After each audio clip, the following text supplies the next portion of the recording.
اس صورت کو پڑھنا ہے کاروبار والی جگہ میں بیٹھ کے، گاڑی والے حضرات گاڑی میں بیٹھ کے پڑھیں، دکاندار حضرات دکان میں بیٹھ کے پڑھیں، اسی طرح ٹھیلے والے حضرات ٹھیلے کے پاس پڑھیں، فیکٹری والے فیکٹری میں جا کے پڑھیں۔ یہ نہیں ہے کہ آپ گھر سے پڑھ کے آ رہے ہیں، یعنی اس جگہ میں بیٹھ کے پڑھنا ہے۔ بسم اللہ الرحمن الرحیم۔ السلام علیکم ورحمۃ اللہ وبرکاتہ۔ میں سلیم اللہ ربانی نقشبندی آپ سے مخاطب ہوں۔ کاروبار میں خیر و برکت کے لیے انتہائی مجرب وظیفہ لے کے آج حاضر ہوئے ہیں، جو مختصر ہے لیکن فائدہ یقینی ہے اللہ کے فضل و کرم سے۔ دکاندار حضرات جب ان کے پاس کسٹمر آنا کم ہو جاتے ہیں تو وہ پریشان ہو جاتے ہیں، خاص طور پر وہ لوگ جو روزانہ کی بنیاد پر کما کر اپنے فیملی کے معاملات چلاتے ہیں، اپنے دیگر اخراجات کو مینیج کرتے ہیں، تو ظاہر ہے ان کے لیے پریشانی بنتی ہے، اگر کمائیں گے نہیں تو کھائیں گے کہاں سے؟ تو یہ وظیفہ خاص طور پر ان لوگوں کے لیے ہے۔ آپ اگر اسی طرح کے مسائل کا شکار ہیں تو آپ ضرور اس ویڈیو کو آخر تک دیکھیے گا اور غور سے سنیے گا تاکہ آپ اس وظیفہ کو کر سکیں۔ انشاءاللہ آپ کے پاس رش لگ جائے گا، آپ خود حیرت میں پڑ جائیں گے کہ اتنے لوگ کہاں سے آ رہے ہیں۔ اس طرح کی کرامات ان لوگوں کے سامنے آتی رہتی ہیں جو اللہ پر یقین رکھتے ہیں اور کلام اللہ پر بھروسہ رکھتے ہیں، یہ کوئی نئی بات نہیں ہے۔ یہاں یہ بات آپ کو نوٹ کر لینی چاہیے کہ ایک کاروباری شخص کے لیے مضبوط اعصاب کا مالک ہونا ضروری ہے، اس کے عزائم پختہ ہونے چاہیے، اس کے ساتھ ساتھ اس کی نیت بھی صاف ہونی چاہیے۔ نیت صاف ہونے کا مطلب یہ ہے کہ جیسے آپ کوئی دکان ڈالنا چاہتے ہیں تو یہاں پر آپ کے پاس دو آپشن ہیں، یہ دکان چلے گی یا نہیں چلے گی۔ تو یہ جو نہیں والا آپشن ہے آپ نے اس کو ڈیلیٹ کر دینا ہے، اور یہ جو چلے گی کا آپشن ہے اس کو لے کے آپ نے آگے بڑھنا ہے، ہمت دکھانی ہے، حوصلہ دکھانا ہے۔ انشاءاللہ اگر آپ اپنے حوصلے بلند رکھیں گے تو اللہ کے فضل و کرم سے آپ کی دکان چلے گی اور آپ کا کاروبار ترقی کرے گا۔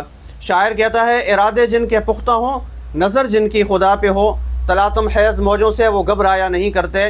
آپ یاد رکھیں، نیا کاروبار سیٹ کرنا اور لوگوں کے دلوں میں اپنے پروڈکٹ کو متعارف کروانا، اس کی حیثیت کو بیٹھانا، یہ تلاطم خیز موجوں سے کہیں زیادہ مشکل کام ہے۔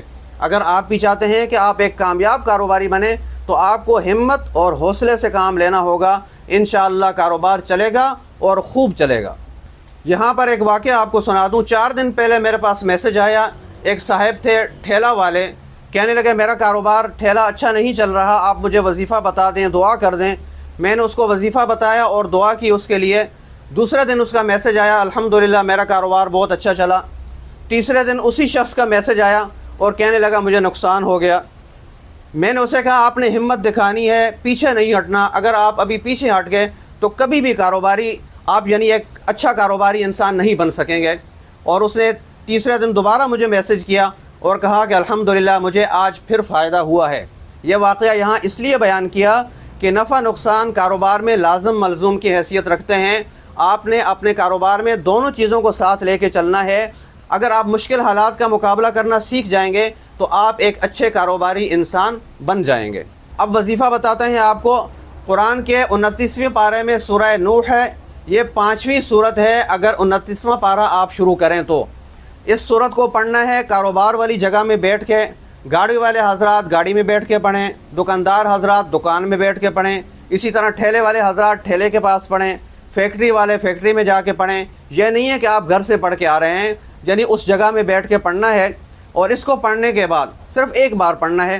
پڑھنے کے بعد یا مغنیو یا غنی، یا مغنیو یا غنی، یا مغنیو یا غنی، یہ 100 بار پڑھنا ہے۔ یہ روزانہ کا معمول ہو، انشاءاللہ اللہ کے فضل و کرم سے خوب لوگ آئیں گے آپ کے پاس، کسٹمر بڑھیں گے، کاروبار میں خیر و برکت ہوگی، ترقی ہوگی، اور ہر دن آپ کا کاروبار آگے بڑھے گا، جتنی بھی رکاوٹیں ہیں وہ دور ہو جائیں گی۔ آج ان لوگوں کے لیے دعا کرتے ہیں خاص طور پر جو کاروباری لحاظ سے پریشان ہیں، اللہ رب العزت سب کے کاروبار کو خیر و برکت کے ساتھ چلائے اور خوب ترقی دے، آمین ثم آمین۔ والسلام علیکم ورحمۃ اللہ وبرکاتہ۔ اگر آپ نے ہمارے چینل کو سبسکرائب نہیں کیا تو یہ ہماری گزارش ہے آپ سے کہ آپ سبسکرائب کر دیجئے گا، ویڈیو کو لائک کر دیجئے گا، کمنٹس میں جا کے آپ نے آمین لکھنا ہے۔ اگر کسی عمل سے آپ کو فائدہ ہوتا ہے تو آپ ضرور بتائیے گا۔ جزاک اللہ خیراً۔